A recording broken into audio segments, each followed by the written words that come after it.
participatif, crowdfunding, comment financer son projet à l'heure où tout le monde parle de difficultés, etc. De l'argent pour financer des projets innovants, non seulement il y en a, mais des financeurs qui cherchent de gros projets, eh bien vous allez en découvrir. Porteurs de projets, associations d'accompagnement, acteurs du financement, fonds, VC, banques, quel est le rôle des uns et des autres? On en parle tout de suite avec mes invités. Bonjour Frédéric, rapprochez-vous du micro. Frédéric Cousco, vous êtes donc le directeur de Franche-Comté Active. Qu'est-ce donc que cette association incontournable pour le financement d'un projet en Franche-Comté? Alors, Franche-Comté Active, on se définit comme un financeur solidaire pour l'emploi. Donc, on a pour vocation de financer des projets avec des ressources qui sont diverses et variées, notamment l'épargne salariale solidaire qu'on redistribue dans l'économie. Donc, notre cible, c'est des porteurs de projets qui n'ont pas forcément beaucoup d'apports, mais qui ont un projet viable et des idées. Et également des associations et entreprises solidaires qui développent des projets d'utilité sociale. C'est quel format, quel volume de financement? C'est du microcrédit, c'est du crédit plus massif? On est sur des plans de financement qui vont jusqu'à 45 000, 50 000 euros. Et sur les associations, ça va un petit peu plus loin, mais voilà, on a différents outils qui permettent de faire des effets leviers intéressants. Merci en tout cas Frédéric d'être avec nous. Votre témoignage dans quelques instants. À vos côtés, David. Bonjour David. Bonjour. David Valacker. Donc pour ceux qui suivent depuis ce matin en direct et en public, eh bien nos émissions, on vous connaît. Moi j'ai fort apprécié votre vision de jeune chef d'entreprise, 1 an d'activité dans les matériaux éco-environnementaux. Plein d'idées, plein de dynamisme et ça fait plaisir à voir. Là c'est le côté financement que l'on va découvrir au travers de votre retour d'expérience. Présentation, David. Je suis gérant de la société Alter Bâti Comtois. Je suis négociant en matériaux naturels pour la construction et la rénovation à Tavaux, c'est à côté de Dole dans le Jura. Et voilà, donc j'ai fait appel au financement participatif. Je vais le dire en français parce que j'ai un très mauvais anglais. Et le crowdfunding. Merci. Exactement, pour l'aménagement de mon magasin. Voilà. On rentrera peut-être en détail tout à l'heure. On va revenir en détail, mais c'est évidemment important savoir que le crowdfunding, ça ne finance pas que l'économie, le IT ou la robotique, ça finance toute initiative pour peu qu'elle soit pertinente et motivante. Alors, à vos côtés, il en fallait un. On est ravis d'accueillir un jeune directeur général de Bulb in Town. Stéphane Vromand, bonjour. Vous êtes cofondateur donc, de cette société. Quel est son exercice et son objet ?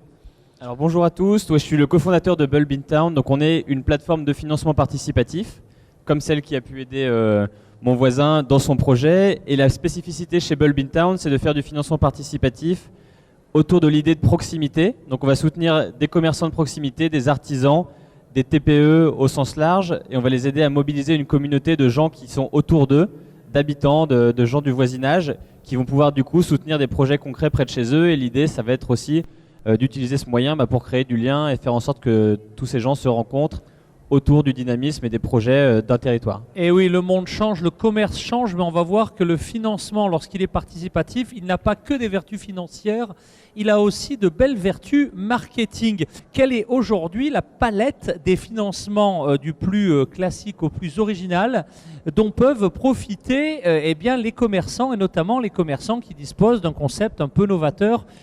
Comment ça se passe? Parce que je ne suis pas sûr que tous les commerçants connaissent cette palette de services. Qui veut répondre?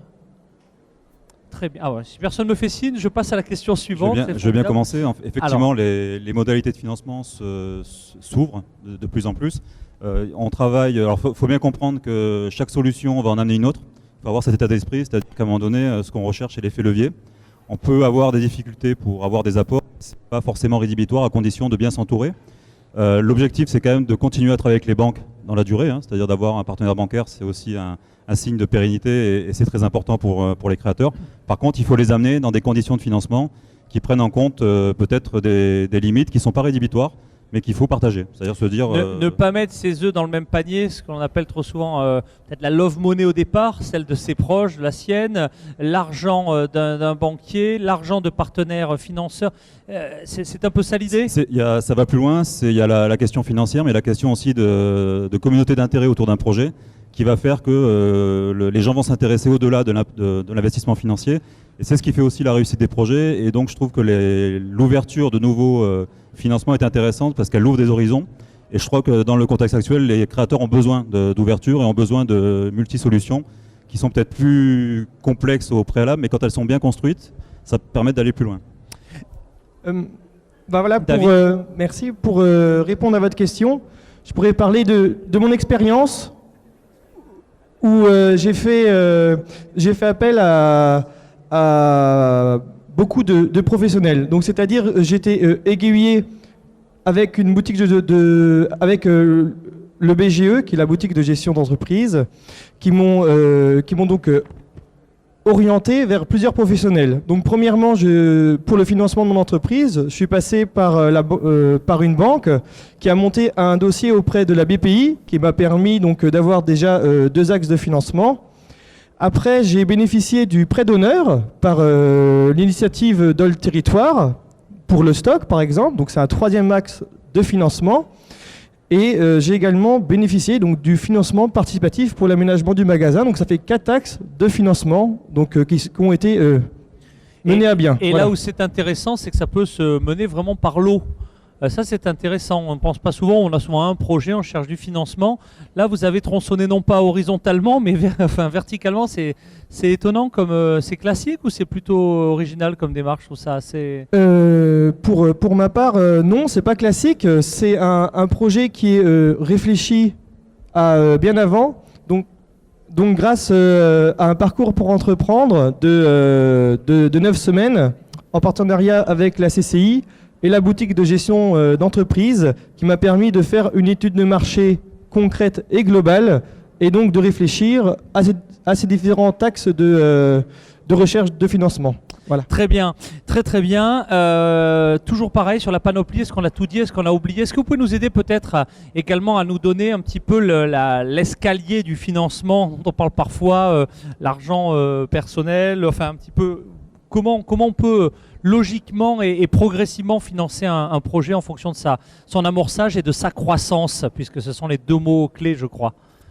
Alors, je peux répondre en partie à ça. Moi, je suis pas. Je pense Frédéric aura une vision plus globale sur tous les pans du financement, ce qui peut exister. Sur la finance participative, il y a un des éléments qui est important à prendre en compte, c'est justement de l'intégrer avec d'autres formes de financement existantes.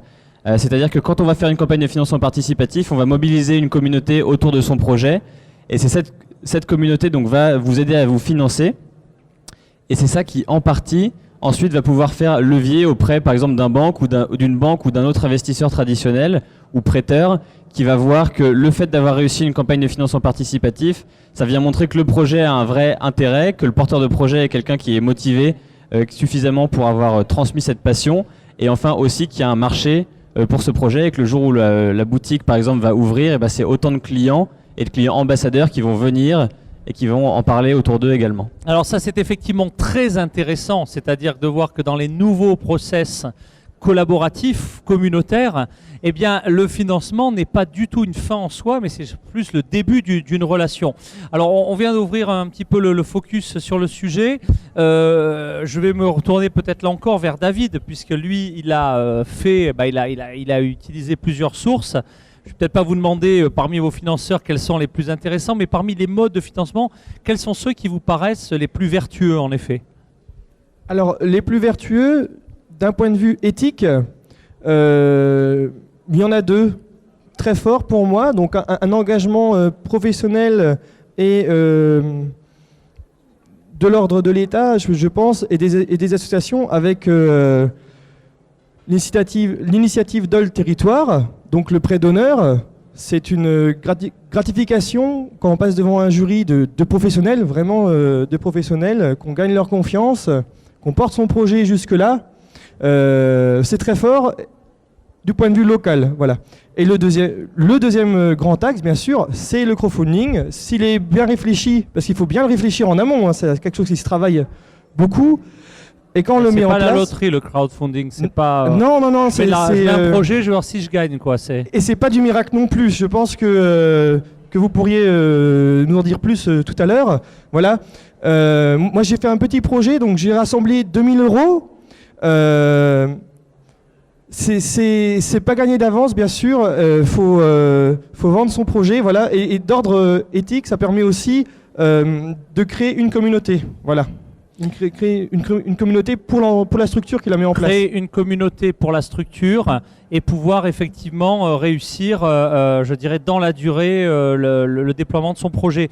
Alors, dans ces projets, aujourd'hui, il existe aussi des associations. Est-ce que vous sauriez un petit peu, comme l'exemple de David, nous citer d'autres exemples vertueux et la façon dont ça a marché, et puis peut-être aussi nous parler d'échecs, des causes d'échecs d'autres projets de la même manière. Frédéric. Alors, par rapport à ça, donc on commence à avoir un petit peu de recul, mais c'est tout récent. Nous, ce qui est important de bien signaler, c'est que ça s'inscrit dans une démarche d'accompagnement global et que, effectivement, si la personne est dans un esprit, on va dire, d'ouverture pour chercher des solutions, ça va fonctionner, puisqu'en fait, il y a quand même un effort à faire. Il faut clarifier son projet, il faut le vendre, il faut rédiger des documents pour les mettre en ligne. Donc, il y a quand même un investissement personnel qui est important. Donc, il ne faut pas penser que la mise en ligne, elle est automatique et que ça ramène, en fait, effectivement, de l'argent. Les exemples qu'on a, nous, c'est des projets qui sont avec un lien très très fort avec le territoire, c'est-à-dire qu'il y a vraiment une communauté d'intérêt. On pense souvent à des bistrots associatifs, on pense souvent aussi à des petites associations qui rendent des services de proximité et qui réfléchissent en disant si vous nous financez, on va apporter des contreparties. Le lien avec le territoire, c'est pour moi fondamental. On ne peut pas imaginer se faire financer par le monde entier un projet qui ne concerne qu'une petite partie de la population. Et je trouve ça très intéressant parce que cet état d'esprit déclenche des effets leviers. Et on a des beaux exemples, en fait. Alors ça va pas forcément très vite, mais il faut le prendre en compte aussi. C'est-à-dire c'est des campagnes qui sont peut-être un peu longues, mais c'est pas grave parce qu'elles se construisent dans la durée et on sent que le porteur de projet et ses clients ont une relation un peu différente. On sort de la flash consommation, on va vers quelque chose qui va nourrir notre vision du territoire, qui va partager notre quotidien. Est-ce qu'on peut citer un ou deux exemples dont vous êtes un peu fiers vous en avez cité de manière générique, mais des exemples plus concrets, plus précis? Alors, au niveau national, en fait, on a un projet de café associatif en Aquitaine qui a été financé. Je crois que la jauge a été atteinte, voire dépassée. Enfin, on travaille avec Badminton sur ces questions. Et on a un projet sur Besançon d'une pâtisserie qui a atteint aussi sa jauge. Et pareil, avec une vraie réflexion sur OK, on fait de la pâtisserie, mais qu'est-ce qu'on apporte à nos clients au quotidien en termes d'attractivité voilà. Eh ben merci pour cet exemple. Stéphane, d'autres exemples? Alors d'autres exemples, donc sur Besançon, c'est la pâtisserie, mais après nous on a des exemples, ça peut être par exemple une librairie qui trouve un moyen de survivre ou en tout cas de se dynamiser et de se développer en créant un espace pâtisserie salon de thé. Et donc là elle va proposer à ses clients de faire partie intégrante de ce projet-là, de l'aider à le réaliser et en même temps vraiment de faire partie de la communauté. Et donc elle va proposer par exemple des sélections de livres, où elle va proposer aux gens d'avoir une plaque à leur nom dans la future librairie. Ce sont des exemples. Et donc pour elle, ça va être à la fois l'occasion de se financer, donc de récolter des fonds, et encore une fois, qui pourront faire levier sur d'autres modes de financement. Mais aussi, et c'est aussi important, voire parfois plus, ça va être une occasion de faire parler de soi, de créer vraiment une campagne de communication, de faire jouer le bouche à oreille, d'avoir des articles dans la presse locale, etc. Donc cette dimension aussi de communication dans la finance participative est complètement importante. Et c'est ça qui différencie aussi des autres modes de financement dans lesquels on ne retrouve pas ça. Pour Stéphane, Frédéric, en prolongement, le commerce, on entend parfois, oui, mais alors financer le commerce, j'entends même des commerçants, ce qui fait parfois un peu peur. Ils disent, ouais, ça vaut plus la peine d'investir dans le commerce. Bon, c'est pour certains un peu pessimistes. Vous, c'est tout l'inverse. C'est-à-dire que vous, clairement, vous investissez, enfin la question s'adresse finalement à tous les trois d'ailleurs, dans le commerce, je dirais au contraire de manière volontariste. Alors quels sont un peu les concepts de magasins, les nouveaux, vous parliez d'une pâtisserie, librairie, est-ce que ce sont des concepts hybrides dans lesquels vous avez envie d'investir? Est-ce que ce sont des nouvelles tendances? Aidez-nous aussi à y voir un peu plus clair dans les tendances et dans les points de vente qui, de votre point de vue, valent la peine d'être financés en 2014. Alors je commence avec vous, effectivement, Stéphane, mais j'élargirai à nos deux autres spécialistes. Ouais, je pense que nous, on peut parler de certains cas, et je ne suis pas un observatoire pour le coup des tendances. Ce que nous, on constate finalement, c'est qu'il n'y a pas forcément, c'est pas forcément l'innovation ultra technologique à tout prix qui va faire qu'un type de commerce va s'en sortir. Tous les secteurs du commerce peuvent bien s'en sortir ou être en difficulté aujourd'hui, et il y a à la fois une grosse envie de la part des consommateurs de revenir vers de la proximité et du commerce, et il n'y a aucun acteur du e-commerce qui considère que le modèle pur e-commerce a de l'avenir, donc vraiment la proximité a de l'avenir. Maintenant, ceux qui vont s'en sortir, c'est ceux qui vont essayer de, tous les 3 ans, 5 ans, essayer de repenser le modèle, repenser l'animation, Donc voilà, ça va passer par ça peut passer par un site internet, ça peut passer par des événements, et ça peut passer en effet par les modèles hybrides, et c'est vrai que c'est ce qu'on voit un petit peu aujourd'hui. Moi je le vois surtout dans la librairie, qui est un des secteurs peut-être le plus challengé, on va dire, par la conjoncture en ce moment, et le fait de se créer un modèle hybride, ça permet de réattirer du monde, parce qu'on surprend aussi les gens, et ça permet aussi de se créer un pan de son activité sur lequel on va avoir des marges peut-être un petit peu plus larges et plus élevées que dans la librairie. Salon, thé, pâtisserie, donc des univers mixtes. Quand je parlais de financement, David, vous avez failli prendre le micro, vous aviez, alors allons-y. Investir dans le commerce, c'est une bonne idée en 2014 ? Oui, bien sûr, et notamment dans le commerce local. Voilà. Parce que les gens, les clients potentiels, les partenaires des entreprises se sentent directement concernés. Ce qu'il faut bien savoir, c'est expliquer son projet. Voilà. Moi, j'avais sur la plateforme, j'avais bien développé, j'avais demandé une somme pour investir dans des jouets en bois du Jura, pour créer un espace dédié aux enfants dans ma boutique, afin que les porteurs de projets puissent être disponibles quand nous devisons. Voilà, et ça c'est quelque chose de fort. J'ai aussi pris des livres très techniques, une quinzaine de livres très techniques. Par rapport à ça, je me suis engagé à faire une nouvelle innovation, c'est-à-dire que j'ai créé une médiathèque, et avec un droit d'entrée soit de 10 €, soit d'un don de 3 livres ou magazines dans l'environnement. J'ai créé un procédé en fait de prêt gratuit pour que les gens puissent avoir accès aux informations sans payer de livres. Voilà, c'était mon engagement. Et pour finir, j'ai pris un présentoir de graines, de semences Cocopelli, qui milite pour... en fait, voilà, c'est du jardin, ça c'est moi personnellement, qui milite pour des semences libérées. En fait, ce sont des variétés anciennes qui sont pas stériles, ça n'a rien à voir, mais c'est quelque chose de fort, voilà. Et j'en profite pour remercier tous les gens qui m'ont soutenu financièrement et moralement, voilà, dans cette démarche, parce qu'il faut le dire aux porteurs de projets, c'est pas évident. Voilà. Merci pour ce témoignage. Frédéric, même question. Investir dans le commerce en 2014. Nous, au quotidien, c'est les créateurs qui nous font la preuve que c'est important de truc. Par contre, il y a vraiment une évolution, et je pense que même les organismes d'accompagnement, on prend des claques au quotidien, parce qu'en France, on aime bien cloisonner en fait, les univers, et c'est très institutionnel, et c'est souvent des dispositifs qui sont très fermés. Là, ce qui marche en fait, c'est la capacité d'ouvrir un projet, et peut-être de réfléchir, pas forcément, on ne fait pas du commerce pour faire du commerce.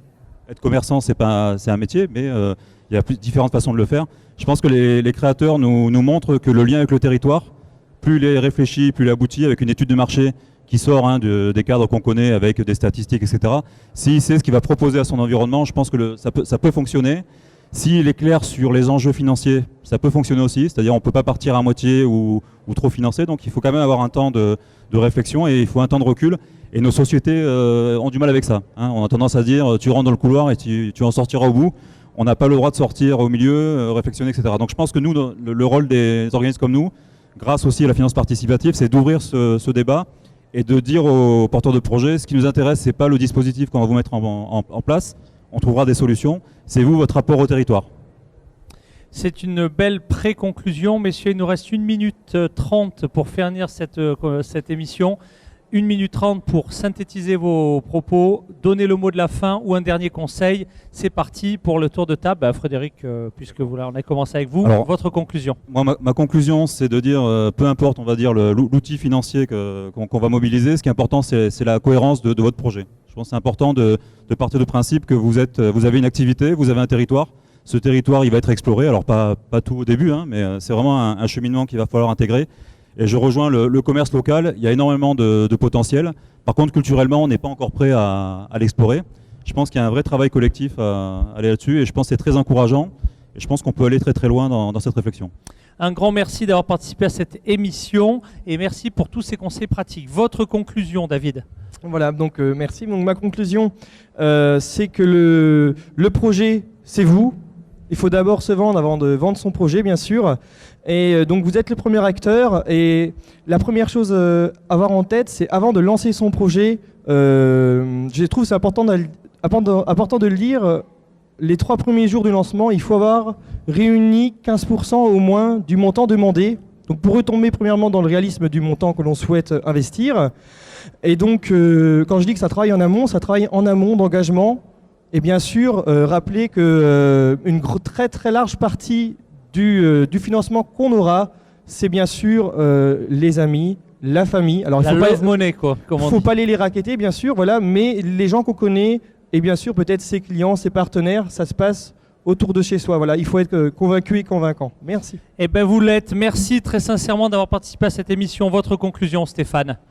Alors simplement pour conclure sur la finance participative, je pense que le mot de la fin c'est de se dire qu'il ne faut pas considérer que c'est un mode de financement qui est réservé aux artistes qui font de la musique, aux jeux vidéo et aux objets technologiques, mais que ça s'adapte vraiment hyper bien à des projets de proximité et à des projets qui ne sont pas forcément innovants ou très innovants, mais qui peuvent avoir simplement un facteur humain et qui apportent quelque chose à leur territoire.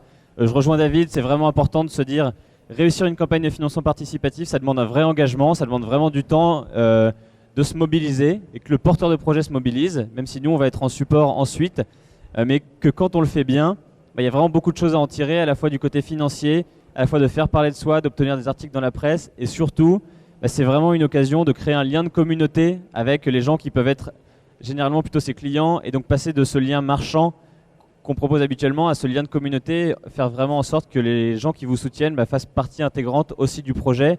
Et je pense que c'est la plus grande richesse qu'on peut en tirer par rapport aux autres formes de financement. Eh bien, merci à tous les trois. Frédéric Cousco, David Van Acker, Stéphane Vroman. Revenez quand vous voulez pour nous parler de financement. À bientôt.